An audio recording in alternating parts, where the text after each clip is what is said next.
Hey everyone, hopefully you're having a good day. My name's Andy. My channel's Finding Value. I'm going to go over a lot of the comments. I'm going to try to blow through a bunch and give you my opinion. Again, this is just my opinion. It doesn't mean that I know that this is a for sure outcome, but I can give you help on things for understandings. And obviously, it's just my opinion. So I'll go over here on the right-hand side. So thanks for the video, Andy. Do you have any thoughts on getting exposure to potential rising residential real estate prices other than purchasing homes? Now, in my opinion, the greatest leverage that one can have is buying the actual physical house, getting a mortgage, and then letting inflation eat away the mortgage. I think that they have to have inflation, they being the Federal Reserve and the government. Otherwise, the whole system collapses. So they have to increase the money supply. They're going to have to blow this thing up. We could be in the final stages of a currency, maybe, but we still have a lot of a lot of GDP, gross domestic product. Usually in hyperinflations, if it's the end game, your income basically collapses. Maybe that happens, but I don't think we're going to be in a hyperinflation. I think we're just going to have a good amount of inflation, which is good if you own debt against an asset and then pay it back with depreciating currency. Now, just to give you an example here, if your inflation rate is greater than your mortgage rate, you're actually paying back less net present value on the mortgage. So you could take a $300,000 loan out and you'll pay back $250,000 or $200,000 in today's dollars if you discount it back with an inflation rate of 6-7% versus your mortgage, which would be 2 point something percent. So it's actually advantageous from a logical standpoint to not pay the loan back as quickly. You want to put it out as far as you can and let inflation eat it away and pay it back with devalued dollars. That's just logic. It doesn't.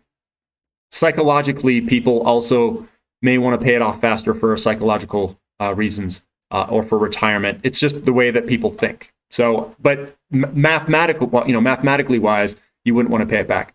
Do you think this is due to? I'm talking about uranium. So I had a video. I'm talking about commodities that are declining. It says, do you think this is due to the DXY shooting up? I don't understand how still. So things don't go straight down. They don't go straight up. This is normal market behavior. Well, moving up and down is. The extent, I think there's been some people playing with the gold and silver. I don't think, especially when they pre-market down that big.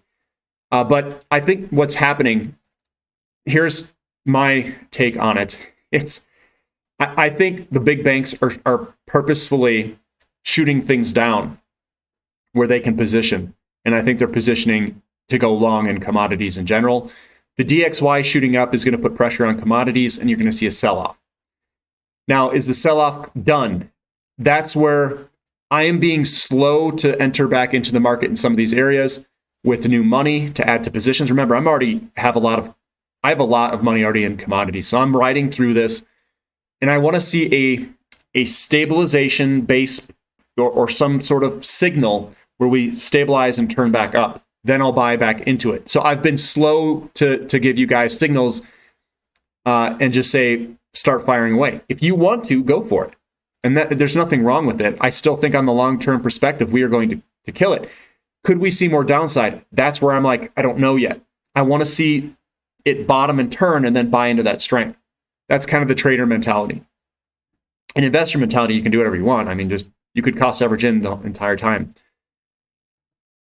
So moving on down, just to give everyone straight, Terry Papineau, he is a uranium investor. I said consultant. I basically used him as a consultant, but he's an investor, and he's real deep into uranium. He loves it, so he's one to join his group, and it's Uranium on WhatsApp, URANYUM, like uranium, yummy kind of. This guy bought his first home. Congratulations, good job, and welcome to home ownership. Welcome to weekends spent on gardening or something, or fixing the house.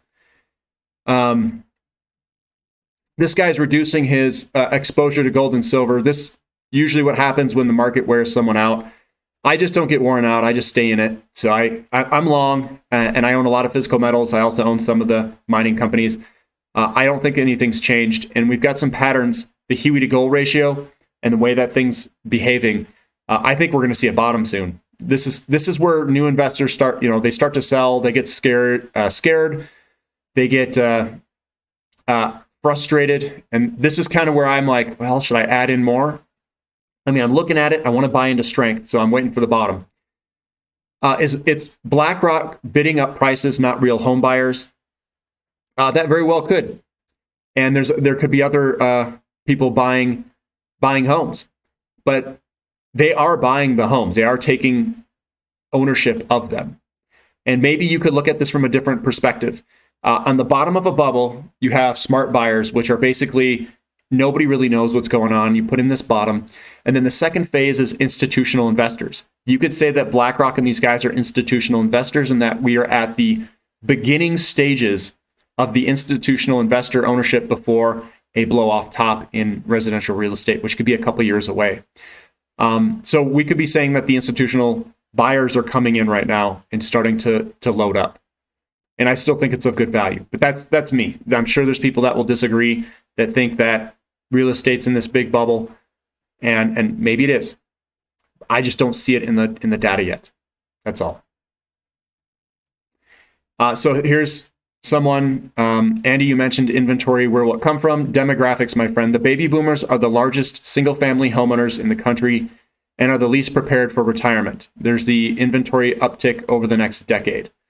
I don't think that a lot of those, well, they have to live somewhere. So what could potentially happen is they sell their medium-sized to large-size house and move into something that is smaller, but that's just creating demand for smaller homes. And then all the millennials are going to trade and say, I want your bigger house or your medium-sized house to purchase. So you're going to see the millennials, which is a larger demographic, and the baby boomers, they do have higher home ownership rates, and we're just gonna swap homes. It'll be like the millennials swapping homes with the baby boomers, but the millennials are a larger demographic, and we'll just do this one big swap, and then there'll be more demand for a little bit bigger homes. I don't think that a lot of people are looking for homes that are, 1,000, 1,500 square feet.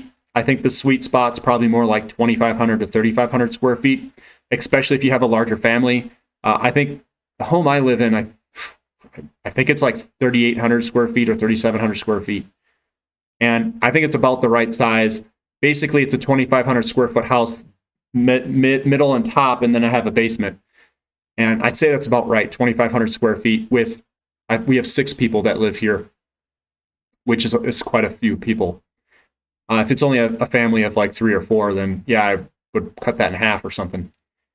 So it says you named everything but gold miners for undervalued. Gold miners are undervalued, but I like the royalty companies the best. Royalties kill it. You don't have the inflation costs associated with it.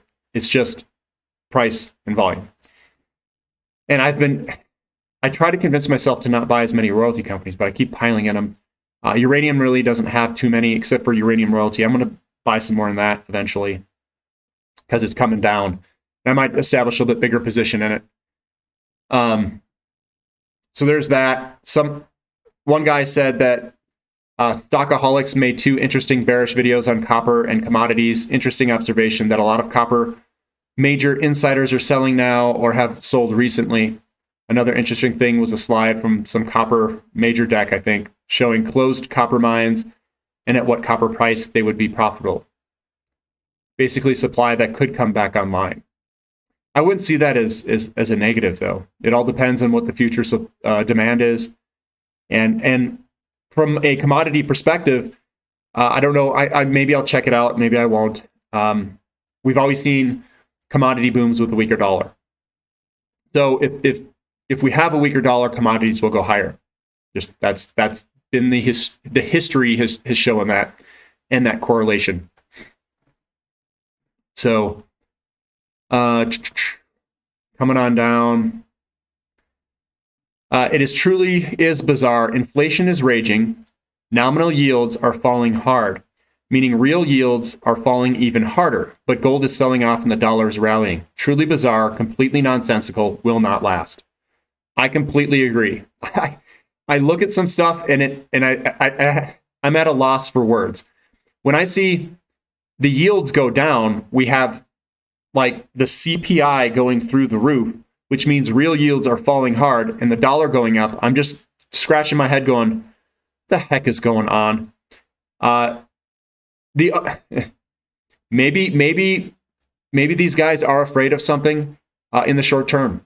It very well could be that. In the long term, if we continue to have inflation, if rates continue to just go sideways, that means greater real negative yields, which means gold and silver are probably ready to do a moonshot. This could be selling. We could see this. The big boys are setting up their positioning right now, where they're trying to scare everyone out of their positions, get everybody to sell. They position, and then they're going to blow this thing higher.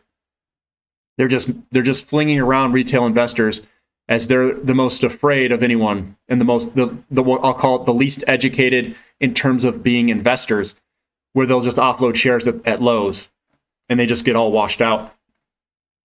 And you don't want to be like that. You want to continue to buy, cost average in, and be patient.